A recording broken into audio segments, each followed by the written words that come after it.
या कुन्देन्दुतुषारहारवरदाजा शुभ्रवस्त्रान्विता या वीणावरदण्डमण्डितकराजा श्वेतपद्मासना या ब्रह्माच्युतशङ्करप्रभृतिभिर्देवैः सदा पूजिता सा मां पातु सरस्वती भगवती निःशेषजाड्यापः। श्री महागणाधिपतये नमः। శ్రీ మహాసరస్వత్యై నమః. శ్రీ గురుభ్యో నమః.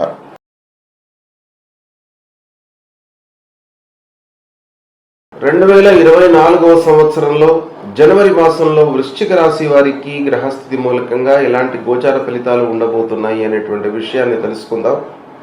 ముందుగా ఏ నక్షత్రంలో జన్మించినటువంటి వాళ్ళు, ఏ అక్షరంతో ప్రారంభమయ్యేటువంటి వ్యవహారణము కలిగినటువంటి వాళ్ళు ఈ రాశి కిందికి వస్తారో తెలుసుకుందాం. విశాఖ నక్షత్రం 4వ పాదంలో జన్మించినటువంటి వాళ్ళు, అనురాధ నక్షత్రం 1, 2, 3, 4 పాదములలో జన్మించినటువంటి వాళ్ళు, జ్యేష్ఠ నక్షత్రం 1, 2, 3, 4 పాదములలో జన్మించినటువంటి వాళ్ళందరూ కూడాను వృశ్చిక రాశి కిందికి వస్తారు. అంతేకాకుండా తో, నా, నీ, ను, నే, నో, యా, ఈ, యు అనే అక్షరాలతో ప్రారంభమయ్యేటువంటి వ్యవహారనామం కలిగినటువంటి వాళ్ళందరూ కూడాను వృశ్చిక రాశి కిందికి వస్తారు. వీళ్ళందరూ కూడాను వృశ్చిక రాశి జాతకులు అన్నమాట. అయితే ఈ జనవరి మాసంలో వృశ్చిక రాశిలో జన్మించినటువంటి వారికి గ్రహస్థితి ఎలా ఉంది, గ్రహాలు ఏ ఏ స్థానాలలో సంచరిస్తున్నాయి అనేటువంటి విషయాన్ని తెలుసుకుందాం. సూర్యుడు 2, 3 స్థానాలలో సంచరిస్తున్నాడు. అంటే మొదటి 2 వారాలు 2వ స్థానంలో ప్రతికూలంగా సంచరిస్తున్నాడు. దాని తర్వాత 3వ స్థానంలోకి ప్రవేశిస్తున్నాడు. 3, 4 వారాలు అనుకూలంగా ఉన్నాడు. ఇక కుజుడు 2వ స్థానంలో సంచరిస్తున్నాడు, ఇది ప్రతికూలం. బుధుడు 1, 2 స్థానాలలో సంచరిస్తున్నాడు, అనుకూలంగా ఉంది. గురువు 6వ స్థానంలో సంచరిస్తున్నాడు, 6వ స్థానంలో సంచరిస్తున్నాడు, ఇది ప్రతికూలమైనటువంటి సంచారము. ఇక శుక్రుడు 1, 2 స్థానాలలో సంచరిస్తున్నాడు, శుక్రుడి యొక్క సంచారం అనుకూలంగా ఉంది. ఇక శనైశ్చరుడు 4వ స్థానం, అర్ధాష్టమ స్థానంలో సంచరిస్తున్నాడు, ఇది ప్రతికూలమైనటువంటి సంచారము. ఇక రాహువు 5వ స్థానంలో సంచరిస్తున్నాడు, ప్రతికూలంగా ఉంది. కేతువు ఏకాదశ స్థానంలో సంచరిస్తున్నాడు, అనుకూలంగా ఉంది. ఈ విధంగా ఈ ముఖ్యమైనటువంటి గ్రహాలు ఈ స్థానాలలో సంచరిస్తున్నాయి. అయితే ఈ స్థానాలలో సంచరించడం మూలంగా ఉద్భవించేటువంటి సమిష్టి ఫలితాలు ఈ వృశ్చిక రాశి వారికి జనవరి మాసంలో ఎలా ఉండబోతున్నాయి అనేటువంటి విషయాన్ని మనము తెలుసుకుందాం. అయితే ఈ గ్రహస్థితి మూలకంగా ఈ వృశ్చిక రాశి వారికి జనవరి మాసంలో ఓవరాల్గా మిశ్రమ ఫలితాలు ఉండబోతున్నాయి. అంటే కొన్ని గ్రహస్థితి వాటి సంచారం మూలకంగా మంచి ఫలితాలు, కొన్ని గ్రహాల మూలకంగా ప్రతికూల ఫలితాలు ఉండబోతున్నాయి. కనుక ఓవరాల్గా ఆలోచించినట్టయితే మిశ్రమంగా ఫలితాలు ఉండబోతున్నాయి అనేటువంటి విషయం మనకి ఇక్కడ గోచరమవుతుంది. అయితే మొదటి 2 వారాలు సామాన్యంగా ఉంటుంది. సూర్యుడు 2వ స్థానంలో సంచరిస్తున్నాడు మొదటి 2 వారాలు. సూర్యుడి యొక్క సంచారము మాసవారీ ఫలితాలపైన చాలా ప్రభావాన్ని సూచిస్తుంది. ఎందుకంటే ముఖ్యంగా ఆరోగ్య విషయం పైన సూర్యుడి యొక్క ప్రభావం ప్రధానంగా ఉంటుంది కనుక ఆరోగ్యము అన్ని విషయాలపై మనకు ప్రభావాన్ని చూపిస్తుంది. శారీరక మానసికంగా మనం బాగా ఉన్నట్టయితే అన్ని రంగాలలో మనము మనస్సును నిలిపి పని చేయగలిగేటువంటి అవకాశాలు బాగా ఉంటాయి. కనుక మొదటి 2 వారాలు సామాన్యంగా ఉంది. 3, 4 వారాలు మళ్ళీ మీకు అనుకూలంగా ఉంటుంది, అనుకూలమైనటువంటి ఫలితాలు గోచరిస్తున్నాయి. ఆరోగ్యము ఓవరాల్గా మనం ఆలోచించినట్టయితే నిలకడగానే ఉంటుంది. ఇక మానసికంగా మీరు స్థిరంగా ఉంటారు. అంటే నిశ్చలమైన మనస్సుతో ఉంటూ దృఢమైనటువంటి నిర్ణయాలను తీసుకునేటువంటి అవకాశాలు బాగా గోచరిస్తున్నాయి. ఇక ప్రధానమైనటువంటి గ్రహాలు ప్రతికూలంగా ఉన్నాయి. అంటే ప్రధానమైనటువంటి గ్రహాలు గురు, శని, రాహువు. ఈ గ్రహాలు ప్రతికూలంగా ఉన్నాయి కనుక కొంత జాగ్రత్తగా మనము ఆచితూచి వ్యవహరించడం చాలా అవసరం. వృశ్చిక రాశి వారికి మనకు పరిస్థితులు అనుకూలంగా ఉన్నట్టుగానే ఉంటాయి, కానీ ఫలితాలు దానికి విభిన్నంగా వచ్చేటువంటి అవకాశాలు ఉంటాయి. ఎందుకంటే ప్రధానమైనటువంటి గ్రహాల యొక్క స్థితి చాలా అవసరం. తాత్కాలికమైనటువంటి గ్రహాలు ఎన్ని అనుకూలంగా ఉన్నప్పటికీ ప్రధానమైనటువంటి గ్రహాల యొక్క ప్రభావం చాలా ఉంటుంది కనుక ప్రారంభించినటువంటి పనులలో ఆటంకాలు తలెత్తేటువంటి అవకాశాలు ఉన్నాయి. చేపట్టినటువంటి ప్రయాణాలలో ఆలస్యము జరుగుతుంది.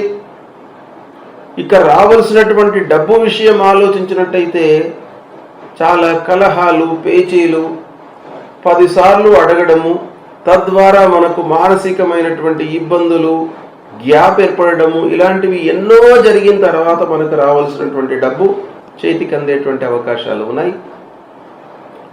తద్వారా ఏమవుతుంది, మనకు ముఖ్యమైనటువంటి పనులు వాయిదా పడతాయి. ఎందుకంటే రావాల్సినటువంటి డబ్బు సకాలంలో మనకి చేతికి అందనట్టయితే మనము చేయవలసినటువంటి ఇంపార్టెంట్ పనులు పోస్ట్పోన్ అవుతాయి. తద్వారా మనకేమవుతుంది, రాబడి లోపల ఇబ్బందులు తలెత్తుతాయి. దాన్ని జాగ్రత్తగా ఆలోచించి రావలసినటువంటి డబ్బు విషయంలో ముందుగానే ప్రణాళికలు వేసుకొని ఎలా రాబట్టుకోవాలి, దానిపైన మనసు నిలిపి మీరు సమయానుకూలంగా వ్యవహరించడం అవసరము. ఇక శుభకార్య ప్రయత్నాల విషయం లోపల కూడాను ఆటంకాలు గోచరిస్తున్నాయి.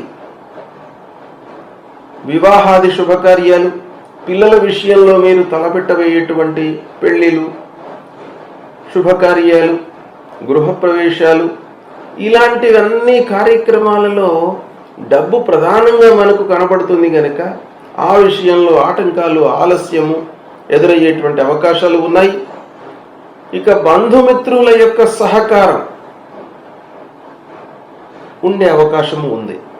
అంటే బంధువులు, ఆత్మీయులు, స్నేహితులు, చిన్ననాటి మిత్రులు, వీరందరి యొక్క సహకారం మట్టుకు ఈ మాసంలో, ఈ జనవరి మాసంలో మీకు ఉంటుంది. తద్వారా కొన్ని పనులు ముందుకు సాగేటువంటి అవకాశం బాగా కనబడుతుంది. ఇక మీకు సమాజంలో ఆల్రెడీ ఉన్నటువంటి గుర్తింపు, మంచివాడు అనేటువంటి పేరు ప్రఖ్యాతులు, గౌరవ మర్యాదలు, వాటి మూలకంగా కొన్ని పనులు నెరవేరేటువంటి అవకాశాలు ఉన్నాయి. ఇక స్నేహితుల యొక్క రావడము, స్నేహితులను కలుసుకోవడము, తద్వారా మీకు ఖర్చులు కనబడుతున్నాయి. ఇక వ్యవసాయదారుల విషయం ఆలోచించినట్టయితే వ్యవసాయదారులకు పనులు బాగానే జరుగుతాయి, కానీ ఆర్థికపరమైనటువంటి ఇబ్బందులు, సకాలంలో మీకు చేతిలో డబ్బు లేకపోవడం మూలంగా పంటల విషయంలో కానివ్వండి, భూమి విషయంలో ఏదైనా కూడా చేయాలనుకునేటువంటి సమయంలో మీకు చేతిలో డబ్బు లేకపోవడం అనేటువంటిది కనబడుతుంది కొట్టొచ్చినట్టుగా. తద్వారా మీకు ఆలస్యము అయ్యేటువంటి అవకాశాలు ఉన్నాయి. కనుక ఇలాంటి ఆలస్యము, ఆటంకాలు ఈ మాసంలో తలెత్తేటువంటి అవకాశాలు ఉన్నాయి. కనుక మనం ఏం చేయాలి, పనులపై రెట్టింపు శ్రద్ధ అనేటువంటిది చాలా అవసరం. అంటే మనము మామూలుగా చేసేటువంటి కార్యక్రమాలలో ఎంతనైతే మనం సమయాన్ని వెచ్చిస్తామో, మనసు నిలుపుతామో, దానికి ద్విగుణీకృతమైనటువంటి సమయాన్ని, శ్రద్ధను, ఇంట్రెస్ట్ను మనం ఈ మాసంలో నిలపాలి. అయితే కొంతవరకు మనకు ఈ పరిహారము, ఏదైతే ఈ ప్రతికూలమైనటువంటి ఫలితాలు ఉంటాయో వాటిని రెక్టిఫై చేసుకునేటువంటి అవకాశము ఉంది. దైవ దర్శనానికి ప్రాధాన్యత ఇస్తారు, దేవాలయాలకు వెళుతారు, గురువులను సందర్శించుకునేటువంటి అవకాశం గోచరిస్తుంది, విహారయాత్రలు చేపడతారు.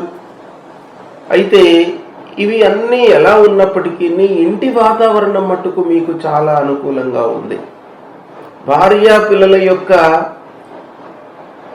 సహకారం మీకు బాగా లభిస్తుంది. ప్రతి విషయంలోనూ మిమ్మల్ని వెన్నంటి వాళ్ళు ఉంటారు. పెద్దలు, కుటుంబ పెద్దల యొక్క సహకారము, సూచనలు మీకు బాగా అందుతాయి. అది కొండంత బలాన్ని మీకు ఇస్తుంది. కనుక ఇంటి వాతావరణం మీకు బాగా కలిసి వస్తుంది. భార్యాపిల్లలతో సౌఖ్యంగా ఉంటారు. ఇక వ్యాపారస్తుల విషయం ఆలోచించినట్టయితే కొన్ని ఆటంకాలు ఉన్నప్పటికీ చేతిలో ఉన్నటువంటి వ్యాపారం మట్టుకు బాగానే కొనసాగుతుంది. లాభాలు ఉన్నాయి. కనుక వ్యాపారస్తులు పెద్దగా దిగులు పడవలసినటువంటి అవసరం లేదు. అయినప్పటికీ మానవ ప్రయత్నంగా ప్రతి విషయంలోనూ మనము శ్రద్ధ చూపి ఇంట్రెస్ట్తో పనులు చేయాలి. అన్యమనస్కంగా మనము పనులు చేయకూడదు. తద్వారా మనకు ఎన్ని గ్రహాలు అనుకూలంగా ఉన్నప్పటికీ మనకు ప్రతికూల ఫలితాలు వచ్చేటువంటి అవకాశాలే ఉంటాయి. కనుక మనస్సు నిలిపి పని చేయడం అనేటువంటి విషయానికి మీరు ప్రథమ ప్రాధాన్యత ఇవ్వండి. అది ఈ మాసంలో మీకు చాలా అవసరం. ఈ విధంగా సమిష్టి ఫలితాలు ఉన్నాయి. అయితే ముఖ్యంగా వృశ్చిక రాశి వారికి ఈ మాసంలో ఉన్నటువంటి గ్రహాలు, సూర్యుడు మొదటి 2 వారాలు ప్రతికూలంగా ఉన్నాడు. కనుక సూర్యుడి విషయమై మీరు పరిహారం చేసుకోండి. సూర్యుడికి మనము చేయవలసినటువంటి విషయం ఏంటయ్యానంటే సూర్య నమస్కారాలు చేయండి. ఆరోగ్య ప్రదాత అయినటువంటి ఆ సూర్యుడికి మీరు కేవలము నమస్కారం చేయడం మూలకంగా మీకు శారీరక రుగ్మతలు లేకుండా అనుగ్రహాన్ని ఇస్తాడు. జపా కుసుమ సంకాశం కాశ్యపేయం మహద్యుతిం తమోరిం సర్వపాపఘ్నం ప్రణతోస్మి దివాకరం అనేటువంటి మూలమంత్రాన్ని ప్రతినిత్యం కూడాను కనీసము 6 మార్లు మీరు జపం చేసుకోండి. తద్వారా ఆరోగ్య ప్రదాత అయినటువంటి ఆ సూర్య భగవానుడి యొక్క అనుగ్రహం లభిస్తుంది. సూర్యుడికి ప్రతినిత్యం కూడాను మీరు అర్ఘ్య ప్రదానం చేసుకోండి. అందులో పెద్దగా కష్టపడవలసినటువంటిది ఏమీ లేదు. సూర్యుడికి మనం చేయవలసిందల్లా నమస్కారం మాత్రమే, ఖర్చు వెచ్చమేం లేదు. కానీ మీకు ఫలితం మట్టుకు చాలా ఉంటుంది సూర్యుడి మూలకంగా. మనము భగవంతుడికి సూర్యుడికి చేయవలసింది కేవలం నమస్కారం, అర్ఘ్యప్రదానం. ఈ 2 మీరు చేసినట్టయితే మీకు ఆరోగ్యాన్ని ఇస్తాడు. కనుక ప్రతినిత్యం కూడాను మీకు గ్రహాలు ఏ విధంగా సంచరిస్తున్నప్పటికీ, ప్రతికూలంగా ఉన్నప్పటికీ, అనుకూలంగా ఉన్నప్పటికీ, ఎలా ఉన్నప్పటికీ మీరు సూర్య నమస్కారాలు చేయండి. ఆరోగ్యాన్ని ఇస్తాడు. శారీరకంగా మీరు దృఢంగా ఉంటారు. శారీరక మానసికంగా మీరు బాగా ఉన్నట్టయితే మీరు పనులు చేయగలుగుతారు, పనులపై మనస్సు నిలపగలుగుతారు. కనుక ఇది ప్రథమం ప్రాధాన్యత ఇవ్వండి. ఇక రెండవ విషయము, గురువు 6వ స్థానంలో సంచరిస్తున్నాడు. ఈ 6వ స్థానంలో గురువు యొక్క సంచారం మూలకంగా దగ్గర వాళ్లతో ఇబ్బందులు, తర్వాత చిన్న చిన్న అనారోగ్య సమస్యలు తలెత్తేటువంటి అవకాశాలు ఉంటాయి. కనుక గురువులను సందర్శించండి. గురువు యొక్క అనుగ్రహానికి పాత్రులు కండి. దేవానాంచ ఋషీణాంచ గురుం కాంచన సన్నిభం వందనీయం త్రిలోకానాం తం నమామి బృహస్పతిం అనేటువంటి ఈ మూలమంత్రాన్ని ప్రతినిత్యం కూడాను 16 సార్లు జపం చేసుకోండి. తద్వారా మీకు ఆ గురువుకు సంబంధించినటువంటి ఆ ప్రతికూలత అనేటువంటిది దూరం అవుతుంది, అనుగ్రహం అనేటువంటిది లభిస్తుంది. దత్తాత్రేయ స్వామి దేవాలయానికి వెళ్ళండి, దక్షిణామూర్తి స్తోత్రాన్ని పారాయణం చేసుకోండి. ఇక శనీశ్వరుడు ముఖ్యంగా అర్ధాష్టమ స్థానంలో సంచరిస్తున్నాడు, అంటే 4వ స్థానంలో సంచరిస్తున్నాడు. అర్ధాష్టమ స్థానంలో సంచరించడం అనేటువంటిది కొంత కష్టాన్ని కలిగించేటువంటి విషయం. అంటే కష్టించినప్పటికీ ఫలితము అనేటువంటిది మనకు అనుకూలంగా ఉండదు. తద్వారా డబ్బు వృధా అవుతుంది, డబ్బు ఖర్చు అవుతుంది, సమయం వృధా అవుతుంది. దగ్గరి వాళ్లతో ఇబ్బందులు, మనస్పర్ధలు, అశాంతి ఇలాంటివన్నీ కూడాను తలెత్తేటువంటి అవకాశాలు ఉన్నాయి. కనుక శనీశ్వరుడికి తప్పకుండా మీరు పరిహారం చేసుకోండి. ఏం చేయాలి? నీలాంజన సమాభాసం రవిపుత్రం యమాగ్రజం ఛాయా మార్తాండ సంభూతం తం నమామి శనైశ్చరం అనేటువంటి మూలమంత్రాన్ని ప్రతినిత్యం కూడాను 19 సార్లు పారాయణం చేసుకోండి. హనుమాన్ చాలీసా పారాయణం చేయండి. ఆంజనేయ స్వామి దేవాలయానికి వెళ్ళి 3 ప్రదక్షిణాలు చేసుకోండి. ఆంజనేయ స్వామి మీకు ఒక ఆత్మవిశ్వాసాన్ని ఇస్తాడు. మీ లోపల ఉత్తేజమైనటువంటి ఒక విశ్వాసం కలిగిస్తాడు. కనుక ప్రతినిత్యం కూడాను ఆంజనేయ స్వామి దేవాలయానికి వెళ్ళి ప్రదక్షిణం చేస్తున్నటువంటి సమయం లోపల మనోజవం మారుతతుల్య వేగం జితేంద్రియం బుద్ధిమతాం వరిష్టం వాతాత్మజం వానరయూథ ముఖ్యం శ్రీరామదూతం శిరసా నమామి అనేటువంటి మూలమంత్రాన్ని పఠిస్తూ 3 ప్రదక్షిణాలు చేయండి. అప్పుడు మీకు ఆంజనేయ స్వామి యొక్క అనుగ్రహం లభిస్తుంది. ఎన్ని కష్టాలు వచ్చినప్పటికీ మీకు మానసికమైనటువంటి ధైర్యాన్ని ఇచ్చి వాటిని ఎదుర్కొనేటువంటి సామర్థ్యాన్ని ఇస్తాడు ఆంజనేయ స్వామి. కనుక హనుమాన్ చాలీసా చదవండి, ఆంజనేయ స్వామి గుడికి వెళ్ళండి. ఇక రాహువు 5వ స్థానంలో ఉన్నాడు. దీని మూలకంగా కొంత విద్యార్థులు ఎవరైతే వృశ్చిక రాశిలో జన్మించినటువంటి వాళ్ళు ఉన్నారో వాళ్ళు ముఖ్యంగా కాన్సన్ట్రేషన్ బాగా చేయాలి. ఎందుకంటే 5వ స్థానము విద్యాస్థానము, అకాడమిక్ సంబంధించినటువంటి విషయాల లోపల మనకు ఆలస్యము, ఇబ్బందులు కలిగేటువంటి అవకాశాలు ఉంటాయి.